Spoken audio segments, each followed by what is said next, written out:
We are hanging out with Dene Logan, who's come highly recommended from our mutual friend Tamika Lewis, who is the founder of this incredible sanctuary called Walk House, Mm, where women of color can go and heal and transform and find a safe space. She talked a lot about sovereign love, which, mm. by the way, is the name of your book. Aw. I mean, I'm just so grateful and same. She has such incredible things to say about you, Tanika, and I just really love what she's doing here in terms of women and mental health and, creating a sanctuary for us to gather and be in community together. So, Let's talk about, first of all, talk to us about how you came into this career that you're in. You are mm, also a therapist, yeah. um, which I have such FOMO. Like, why didn't I study therapy? Oh, Why didn't I no. study it? Because I'm so obsessed. It's like my passion that I don't get to express other than in a wellness podcast or when I post things, but it is exactly what I think we all should be focused on. How did you know to study that in Mm. school? Well, let me just say, first of all, I feel like it's one of those career paths that you can do later in life, and wisdom is really valuable. So you could always go back to school later if you wanted to, or I mean, you could do whatever path Girl, choice. I'm But 50 some years old. I'm like, am I going back to school? Lord have mercy. first, Maybe. first of all, yes, but second of all, you look like you're like 23. That is kind of ridiculous. God, I love being black, right? Go It's like, melanin! look at Go you. I'm like, you melanin! are what? Oh my God, girl. Girl, I'm a God bless you. That's grown woman, but thank you. And you look amazing. I Love that for received you. that. I Wow. received. You didn't see me a year and a half ago when the perimenopause slapped my ass, but No, we feel better now. We feel listen. better. Whoo, I women's feel like stuff. even that we get a little bit later, and that's just a theory that I have, but I don't know. I'm like, I feel like it comes in our 50s for Black women and other It women did, a little bit but earlier. we're so ignorant to all the things that come Mm, with it. They do yeah. not tell us. It's like childbirth.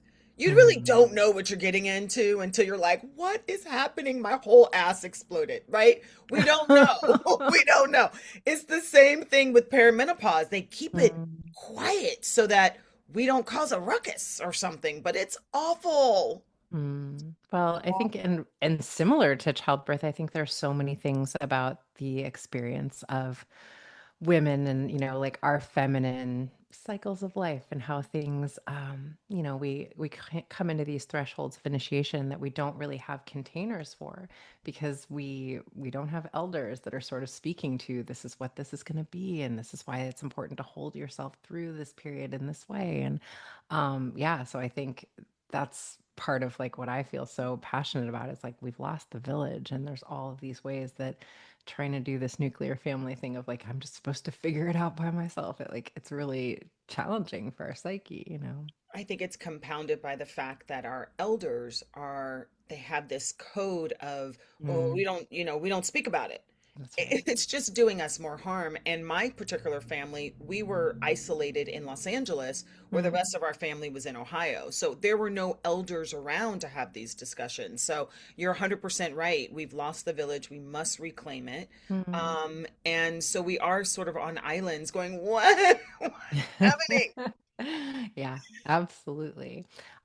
But I sort of, you asked me about becoming a therapist, and I veered a little bit. I I went to school to study depth psychology. I was a yoga teacher for many years, and I just was really I think a lot of people go to yoga and it brings up a lot somatically. Like people will be crying in Savasana and not really like, why are all of these like historic pain points coming to the surface as I start to move in my body in a specific way? So people would ask me a lot of times about what was coming up, and I'd be like, I am not qualified to, I mean, I can sort of a little bit talk about it, but I was very curious and very similar to what you're describing. Always was fascinated by the human psyche and why we respond to things the way that we do. I've always loved therapy for myself. It always felt like a really warm bath and like an hour to just explore myself in a way that I loved.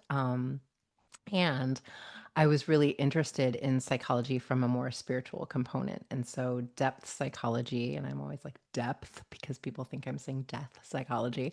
But depth psychology is a lot of times referred to as the psychology of the soul. So it's really what our soul came into these bodies to do. It's the study of the collective unconscious and all of these myths and themes and archetypes that are sort of threaded throughout our human experience through geographical locations and periods of time. And I just found all of that really fascinating. But once I started doing this work, what I realized was nobody was really talking about the soul work and the soul tending in the couples realm and in the realm of relationships. So it's sort of like relationships are the one place where we really still believe that we are just these physical bodies, that, there's no like larger like soul impact. I think this is changing a little bit now, but when I was in school, that was certainly the case. So I do think that kids are waking up, or at least I'm applauding the fact that they're even questioning, Yeah, right? absolutely. And I think a couple things came up. I love that your daughter is questioning.